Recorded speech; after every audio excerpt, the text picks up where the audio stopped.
This is Seattle's Morning News. John Curley and here with Tom Pagney and Owen Murphy. All sports, all the time, if they are under the age of 10.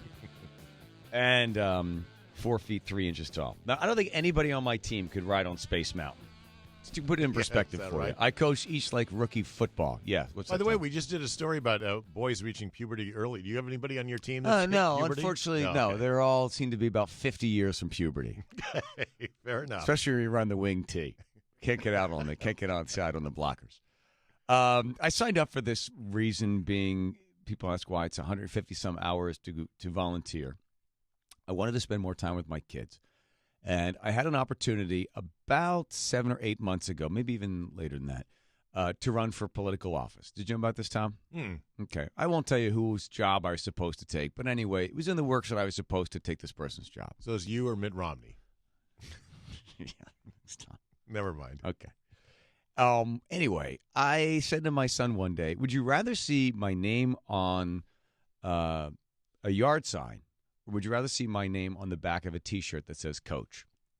And my son, who's 9 years old, who's actually in his 50s because he's reincarnated, he said, I will only be 9 once. You can be whatever you want to be for as long as you want to be. So I would rather you be Coach. So I signed up to coach because I thought, you know what? He's right. He's not going to be this little and this cute. His teeth are going to get big. He's going to want to borrow the car. He's going to be doing gross things. I don't want to know about it.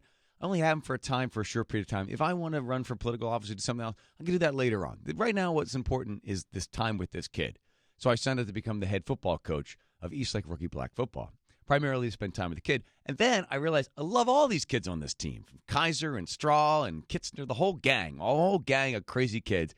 And we've had a sort of upside-down season. We win some, we lose some. And on Saturday, I was suspended from the game. Could not go to the game because I did not get my game report in on time. Now, the game report must be in by 10 p.m. Saturday night. And as you know, Tom, what am I doing Saturday night? Auctioning.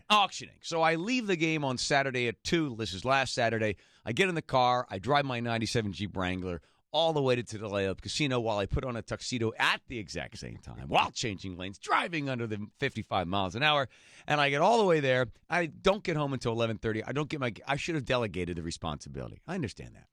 But you were tripped up only by paperwork. Nothing untoward except paperwork. I have occasionally used a curse word on the field, ASS, but that's not it. Yes. Anyway, that's neither here nor there. But you get suspended, so as the head coach, you can't be in the stadium, can't be near the stadium, you cannot participate in the game. I don't know if this is illegal or illegal what I did, but I called my wife as soon as the game began, and I said, I need to know, how's it going? And she's like, I don't know much about football. And I said, well, then hand the phone over to somebody who does. And with that, she gave the phone to a young man by the name of Brad Straw.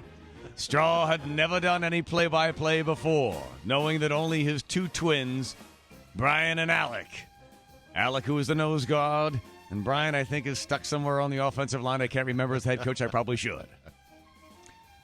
So Brad Straw took the phone and proceeded to do play-by-play like no one had ever done it before. This is just a dad in the stands. He's not on your coaching staff. In the pouring rain, talking into my wife's crappy phone. That's a dad for you. And he starts out like, let's see. I tackled him. I'm like, I need more detail.